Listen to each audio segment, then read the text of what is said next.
وداعيا إلى الله بإذنه وسراجا منيرا رسول صلى الله عليه وسلم আঙ্গুরের ফাঁক দিয়ে পানির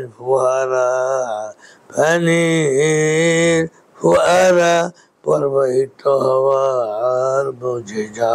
আল্লাহু আকবার।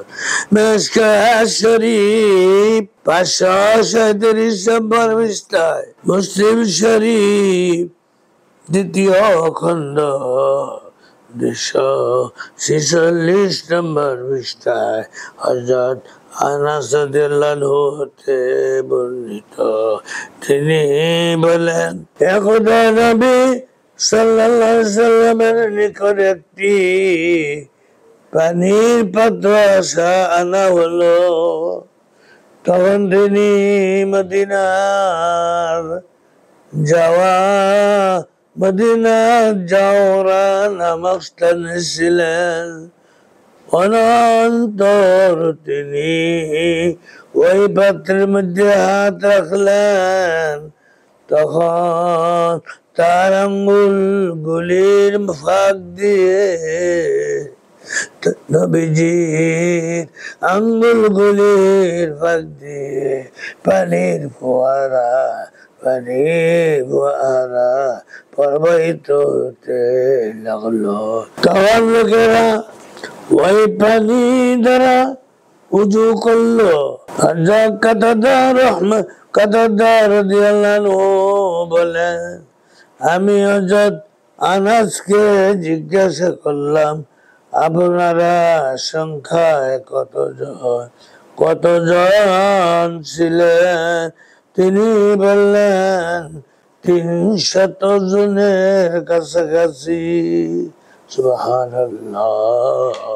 মিশকাত শরীফ 538 নম্বর পৃষ্ঠায় হযরত আব্দুল্লাহ ইবনে মাসউদ রাদিয়াল্লাহু আনহু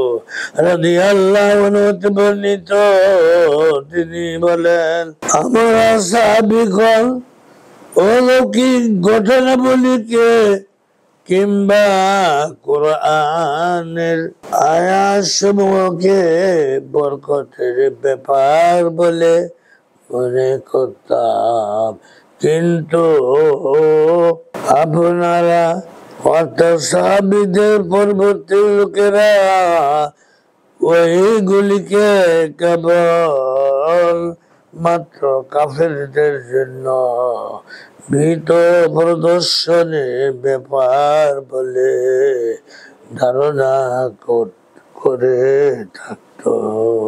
একদিন আমরা রাসূলুল্লাহ সাল্লাল্লাহু আলাইহি সাল্লামের সঙ্গে এক সফরে ছিলাম। হঠাৎ পানির অভাব দেখা দিল। তখন তিনি বললেন, তোমরা কোথাও হতে কিছু পানির সন্ধান করো। তখন তারা সামান্য পানি একটি পাত্র নিয়ে আসলো। তখন তিনি নবীজি নিজের হাতখানা পাত্রটির মধ্যে প্রবেশ করালেন। অতঃপর বললেন, বরকতপূর্ণ পবিত্র পানি নিতে এগিয়ে আসো। আর এই বরকত আল্লাহ সুবহানাহু ওয়া তাআলার পক্ষ হতে বর্ণনাকারী হযরত ইবনে মাসউদ রাদিয়াল্লাহু আনহু বলেন, নিশ্চয়ই আমি দেখেছি রাসূল খোদা সাল্লাল্লাহু আলাইহি সাল্লামের আঙ্গুলগুলির ফাঁক দিয়া ফোয়ারার মতো পানি বের হচ্ছে। অবশ্য আমরা খাদ্য গ্রহণ করার সময় কখনো কখনো খাদ্যের তাসবিহ পাঠ শুনতে পেতাম। আল্লাহু আকবার।